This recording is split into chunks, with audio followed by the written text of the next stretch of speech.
Hello and welcome guys. आज हम discuss करेंगे temperature stress develop in composite bar. Start करते हैं। This is the one of the most important topic. इससे हर साल एसएससी जेई गेट आईएएस वगैरह में क्वेश्चन पूछे जाते हैं। तो आइए डिस्कस करते हैं। सबसे पहले स्टार्ट करते हैं, what is stress. Stress is nothing but stress is the internal resistance offered by the body to the external load applied to it per unit cross sectional area. That means stress जो होता है वो एक internal resistance होता है। जब कभी भी आप किसी भी बॉडी के ऊपर कोई फोर्स अप्लाई करते हो तो वो एक रेजिस्टेंस ऑफर करती है। उसी को क्या बोलते हैं, रेजिस्टेंस फोर्स बोलते हैं। अगर उसको एरिया से डिवाइड कर दिया जाता है तो आपको क्या मिल जाता है, स्ट्रेस मिल जाता है। यहाँ पर दो फिगर दिखाए गए हैं। हम पहले फिगर की बात करते हैं, इस वाले फिगर की।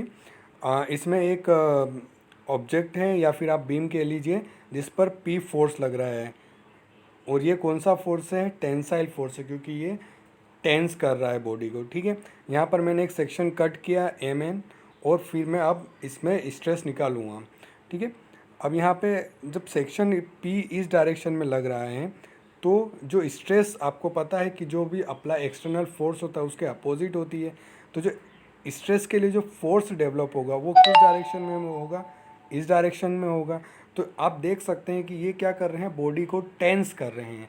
तो यहाँ पर कौन सी स्ट्रेस डेवलप होगी, टेंसाइल स्ट्रेस डेवलप होगी। अब सेकेंड की बात करते हैं।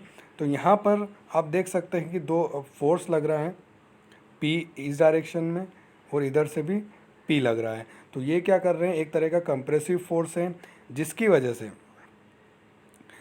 वजह से अब यहाँ पर मैंने एक एम एन सेक्शन काटा। ठीक है, इस पर मैं अपनी स्ट्रेस निकालूंगा। तो पी फोर्स इस डायरेक्शन में लग रहा है, आप यहाँ देख सकते हैं ये इस डायरेक्शन में लग रहा है। तो जो स्ट्रेस डेवलप होगी वो इसके अपोजिट होगी, इस डायरेक्शन के अंदर होगी, जैसा कि आपको सिग्मा में दिख रहा है। ये इस डायरेक्शन में होगी। तो ये क्या कर रहे हैं, दोनों फोर्स बॉडी को कंप्रेस कर रहे हैं। तो इसलिए यहाँ पर कौन सी स्ट्रेस डेवलप होगी, कंप्रेसिव स्ट्रेस डेवलप होगी। नाउ नेक्स्ट, अब व्हाट इज टेम्परेचर स्ट्रेस। देखिए, टेम्परेचर, किसी भी बॉडी में टेम्परेचर को कम या ज़्यादा करने से जो स्ट्रेस डेवलप होती है उसको क्या बोला जाता है, टेम्परेचर स्ट्रेस बोला जाता है। आपके सामने एक ये बीम है। ओके, तो इस बीम में क्या होता है, ए बी एक बीम है।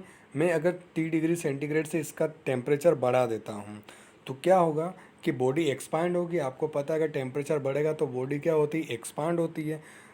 चूँकि इसके जो सपोर्ट हैं वो फिक्स हैं, जिसकी वजह से बॉडी एक्सपांड नहीं कर पाएगी।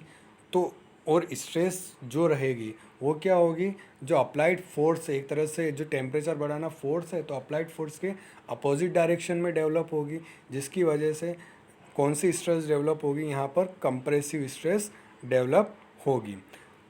टेम्परेचर स्ट्रेस का जो जिसकी वजह से टेम्परेचर स्ट्रेस डेवलप होगी। तो टेम्परेचर स्ट्रेस का जो फार्मूला होता है इसको सिग्मा से रिप्रेजेंट कर सकते हैं, वो होता है L alpha T. Okay, alpha यहाँ पर होता है कोफिशिएंट ऑफ थर्मल एक्सपांशन, जिसको अपन आगे डिस्कस करेंगे। नाउ आपको टेम्परेचर स्ट्रेस क्लियर हो गया होगा कि टेम्परेचर के कारण जो स्ट्रेस डेवलप होती है उसको टेम्परेचर स्ट्रेस कहते हैं। टेम्परेचर स्ट्रेसेस भी दो टाइप की होती है, कंप्रेसिव स्ट्रेस होगी और एक टेंसाइल स्ट्रेस होगी। अगर टेम्परेचर राइज कर रहा है, टेम्परेचर अगर राइज कर रहा है, अगर उसके दोनों एंड फिक्स्ड है और अगर टेम्परेचर राइज कर रहा है तो उसके अंदर कंपोजिट स्ट्रेस डेवलप होगी। अगर दोनों फिक्स्ड एंड है और टेम्परेचर को हम घटा रहे हैं तो बीम क्या होगा, कंप्रेस होगा। बीम कंप्रेस होगा तो उसके अपोजिट डायरेक्शन में क्या होगी, स्ट्रेस डेवलप होगी। यानी कि कौन सी स्ट्रेस डेवलप होगी, वहाँ पर टेंसाइल स्ट्रेस डेवलप होगी। नाउ नेक्स्ट, अब मेन अपने को इस वीडियो में अपन किसकी बात करेंगे कि अगर कोई कंपोजिट बार है तो उसके अंदर हम टेम्परेचर अगर बढ़ाते हैं तो उसमें किस तरीके से स्ट्रेस डेवलप होती है। तो पहले हमको ये समझना पड़ेगा कि कंपोजिट बार क्या होता है।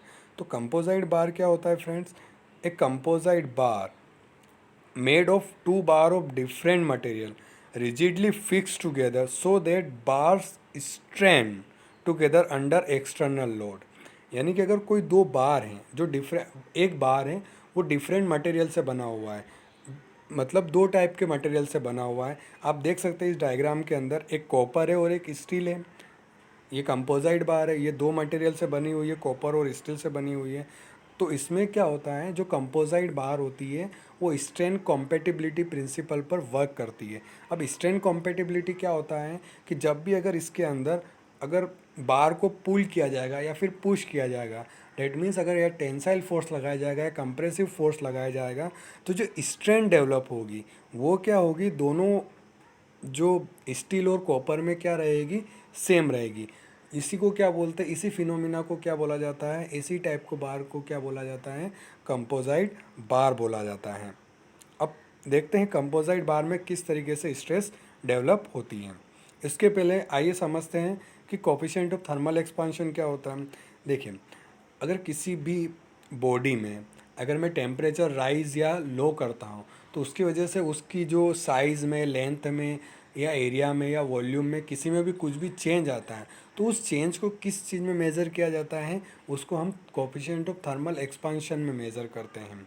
ठीक है, इसके लिए जो इसकी जो वैल्यू होती है वो डिफरेंट डिफरेंट मटेरियल के लिए अलग अलग होती है। जैसे कि आप यहाँ देख सकते हैं, माइल्ड स्टील के लिए अलग होती है, कॉपर के लिए अलग होती है, ब्रास के लिए अलग होती है और एल्यूमिनियम के लिए अलग होती है। आपको ये वैल्यू याद रखने की ज़रूरत नहीं है, आप बस इतना याद रख सकते हैं कि इसमें जो किसकी जो अल्फ़ा किसका ज़्यादा होता है, यानी कोफिशिएंट ऑफ थर्मल एक्सपांशन की किसकी वैल्यू ज़्यादा होती है। यहाँ पर आप देख सकते हैं जो एल्यूमिनियम है उसकी वैल्यू सबसे ज़्यादा होगी। इसका मतलब ये होता है कि जो भी अगर एल्यूमिनियम का मैं टेम्परेचर बढ़ाता हूँ, तो स्ट्रेस जो एक्सपांशन जो होगा एल्यूमिनियम का वो सबसे ज़्यादा होगा। ठीक है, as compare to brass, as compare to copper या as compare to mild steel in same temperature. Okay, so आपको बस ये याद रखने की ज़रूरत है कि किसका थर्मल एक्सपांशन किससे ज़्यादा होता है। सबसे ज़्यादा होता है एल्यूमिनियम का, फिर होता है ब्रास का, फिर होता है कॉपर का, फिर होता है माइल्ड स्टील का। नाउ अब हम देखेंगे कि टेम्परेचर स्ट्रेस जो होती है कंपोजिट बार में वो किस तरीके से वर्क करती है। अगर टेम्परेचर को रेस किया जाता है, अगर मैं T डिग्री सेंटीग्रेड से टेम्परेचर बढ़ाता हूँ, तो उसमें किस तरीके से इफ़ेक्ट होता है। यहाँ पे आप देख सकते हैं, ये आपके सामने डायग्राम है। ठीक है, ये कंपोजिट बार है ये पूरी, जो कि दो टाइप के मटेरियल से बनी हुई है, कॉपर से, और ये कॉपर है और ये क्या है, स्टील बार है बनी हुई है। ठीक, अब इसमें क्या होता है, आपको पता है कि जो थर्मल एक्सपांशन है वो कॉपर का ज़्यादा होता है और स्टील का कम होता है, जो अपन प्रीवियस स्लाइड में देख चुके हैं। तो जब मैं T डिग्री सेंटीग्रेड टेम्परेचर बढ़ाऊँगा, तो जो कॉपर है उसमें जो एक्सपांशन होगा वो क्या होगा, ज़्यादा होगा एज़ कम्पेयर टू स्टील। ठीक है, तो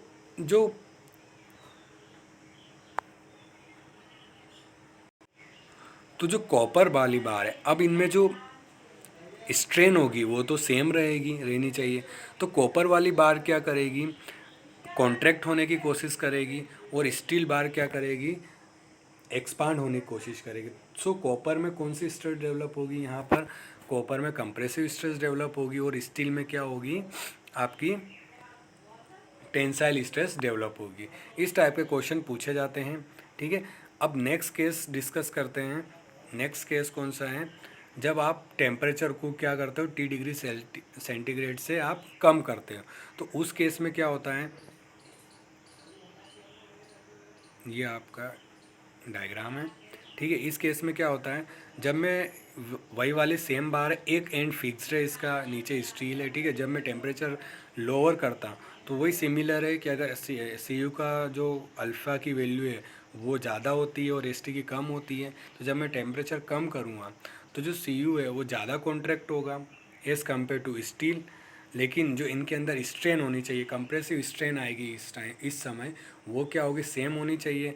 तो जो कापर है वो उसमें कौन सी वो कापर क्या करेगा, एक्सपांड होने की कोशिश करेगा, और स्टील क्या करेगा, कॉन्ट्रैक्ट होने की कोशिश करेगा। तो कॉपर में कौन सी स्ट्रेस डेवलप होगी, टेंसाइल स्ट्रेस डेवलप होगी, और स्टील में कौन सी स्ट्रेस डेवलप होगी, कंप्रेसिव स्ट्रेस डेवलप होगी। आई होप आपको समझ में। अब अभी तक हमने बात करी थी कि एक एंड को फिक्स रखा था। अब अब अगर हम दोनों एंड को फिक्स कर देते जैसा कि आपको डायग्राम में दिख रहा है, तब क्या कंडीशन होती है, आइए उसको समझते हैं। लेट्स से ये आपके पास बार है, एक मटेरियल ए है, मटेरियल 1 है और मटेरियल 2 है। मटेरियल 1 का जो कोफिशिएंट ऑफ थर्मल एक्सपांशन है वो अल्फ़ा 1 है और मटेरियल 2 का क्या है, अल्फ़ा 2 है। जब मैं टेम्परेचर को इंक्रीज़ करता हूँ, ध्यान से समझिएगा यहाँ पर, जब मैं टेम्परेचर को इंक्रीज़ करता हूँ, अब दोनों बार क्या हैं, फिक्स्ड हैं, दोनों बार क्या हैं, फिक्स्ड हैं।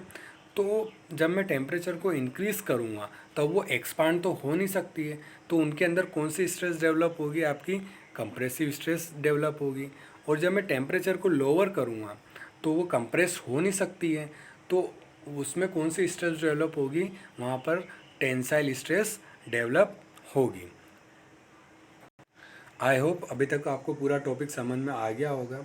अब इससे रिलेटेड कुछ क्वेश्चन कर लेते हैं। जैसे कि पहला क्वेश्चन है, in a composite system subjected to temperature rise. यहाँ पर टेम्परेचर को क्या, टेम्परेचर बढ़ाया जा रहा है, इंक्रीज हो रहा है, ठीक है, with end constraint to remain together. That means second वाली कंडीशन है अपनी, जहाँ पर जो एंड्स क्या है, कंस्ट्रेंड है, मतलब दोनों एंड क्या है, फिक्स्ड है। The component having lower value of coefficient of linear expansion will experience. अब आपको ये बताना है कि जिस जिस ऐसा कंपोनेंट जिसका कोफिशिएंट ऑफ लीनियर एक्सपांशन कम है, उसमें कौन सी स्ट्रेस डेवलप होगी, टेंसाइल स्ट्रेस डेवलप होगी कि कंप्रेसिव स्ट्रेस डेवलप होगी, कि टेंसाइल और compressive stress depending upon the loading, या फिर जीरो वैल्यू ऑफ। ये देखें यहाँ पर अल्फ़ा 1 और अल्फ़ा 2 है, अल्फ़ा 1 की वैल्यू ज़्यादा है अल्फ़ा 2 की से, तो यहाँ पर लोअर थर्मल एक्सपांशन किसका हो जाएगा, अल्फ़ा 2 का हो जाएगा। अब हमको देखना है अल्फ़ा 2 में क्या होगा। तो कंडीशन दोनों की यही है, जब मैं यहाँ पर टेम्परेचर बढ़ाऊँगा तो सीधी सी बात है दोनों में क्या होगा, आपका कंप्रेशन होगा। यहाँ पर जब दोनों एंड फिक्स्ड होते तब उसका अल्फ़ा 1 और अल्फ़ा 2 का कुछ भी इफेक्ट नहीं पड़ता है। अल्फ़ा 1 और अल्फ़ा 2 का जो इफेक्ट पड़ता है ओनली किस में पड़ता है, आपका जब एक एंड फिक्स्ड होता है और एक एंड क्या होता है, आपका फ्री होता है। तो यहाँ पर जो lower value coefficient of linear expansion क्या एक्सपीरियंस करेगा, वही चीज़ एक्सपीरियंस करेगा जो क्या करेगा, आपका अल्फ़ा 1 वाला मटेरियल करेगा।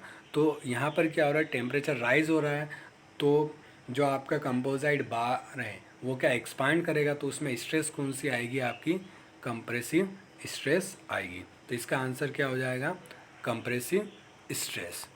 ओके, नाउ नेक्स्ट क्वेश्चन है आपका, if a composite bar of steel and copper is heated then the copper bar will be under. यहाँ पर आपको कौन सी कंडीशन नहीं दे रखी है कि दोनों फिक्स सपोर्ट है कि एक फिक्स है, तो अपन यहाँ पर क्या मानेंगे कि भैया एक फिक्स सपोर्ट है। अब यहाँ पे if a composite bar of steel and copper is heated, एक कंपोजिट बार स्टील है और एक कॉपर है, उनको हीट किया जा रहा है, मतलब टेम्परेचर को बढ़ाया जा रहा है, then the copper bar will be under. तो आपको बताना है कॉपर बार में कौन सी स्ट्रेस रहेगी, या तो टेंशन रहेगी या कंप्रेशन रहेगी। यहाँ पर शियर और टॉर्जन का कोई भी काम नहीं होता है। तो अपन देख लेते हैं कि कौन सी ये दो ऑप्शन तो हो नहीं सकते यहाँ पर, ना तो शियर हो सकता है और ना ही टॉर्जन हो सकता है। या तो आंसर टेंशन होगा या फिर क्या होगा, नन ऑफ दिस होगा। तो अपन देख लेते हैं क्या केस क्या है। जैसे कि क्वेश्चन के अंदर ये वाली कंडीशन है आपकी, ये कॉपर है और ये क्या है, आपका स्टील है। अब आपको पता है कॉपर का जो कोफिशिएंट ऑफ थर्मल एक्सपांशन है वो ज़्यादा होता है एज़ कम्पेयर टू स्टील, ठीक है। तो यहाँ पर मैं कॉपर की अगर अगर यहाँ पे T डिग्री सेंटीग्रेड टेम्परेचर बढ़ाया जाता है तो कॉपर में पहले क्या होगा, एक्सपांशन होगा, लेकिन स्ट्रेन कॉम्पेटिबिलिटी के कारण, ये कंपोजिट बार है उस कारण कॉपर के अंदर कौन सी स्ट्रेस डेवलप होगी, कंप्रेसिव स्ट्रेस डेवलप होगी। और स्टील में कौन सी स्ट्रेस डेवलप होगी आपकी, तो स्टील में कौन सी आपकी स्ट्रेस डेवलप होगी, कंप्रेसिव नहीं, स्टील के अंदर आपकी स्ट्रेस डेवलप होगी टेंसाइल स्ट्रेस। तो कॉपर में कौन सी स्ट्रेस डेवलप होगी, आपकी कंप्रेसिव। सो यहाँ पर अपना आंसर क्या हो जाएगा, यहाँ पर नन ऑफ दिस। क्या आंसर हो जाएगा, none of this. Okay, next question ये रहा, a composite beam is composed of two equal strip, one of brass and other of steel. If the temperature is raised steel experience tensile force, brass experience compressive force, composite beam get subjected to a couple all of this. क्या पूछ रहा है ये? एक composite beam है जो 2 equal strip से बनी हुई, एक ब्रास है और एक क्या है आपका स्टील है। ये आपकी कंपोजिट बीम है, इस तरीके से है। यहाँ पर ये पहला आपका क्या है, ब्रास है, ओके, और ये आपका क्या है, स्टील है। अगर यहाँ पे टेम्परेचर को रेस किया जाएगा तो आपको पता है जो ब्रास का जो कोफिशिएंट ऑफ थर्मल एक्सपांशन है वो ज़्यादा है एज़ कम्पेयर टू स्टील में। अब जिसका थर्मल जो ज़्यादा एक्सपांड होता है कंपोजिट बार में, उसमें क्या डेवलप होती है, कंप्रेसिव स्ट्रेस डेवलप होती है, और जो कम एक्सपांड होता है उसमें क्या होती है, टेंसाइल स्ट्रेस डेवलप होती है जब हम टेम्परेचर को राइज करते हैं। तो देखिए स्टील एक्सपीरियंस टेंसाइल फोर्स, तो ये ट्रू है। ब्रास एक्सपीरियंस कंप्रेसिव फोर्स, ये भी ट्रू है।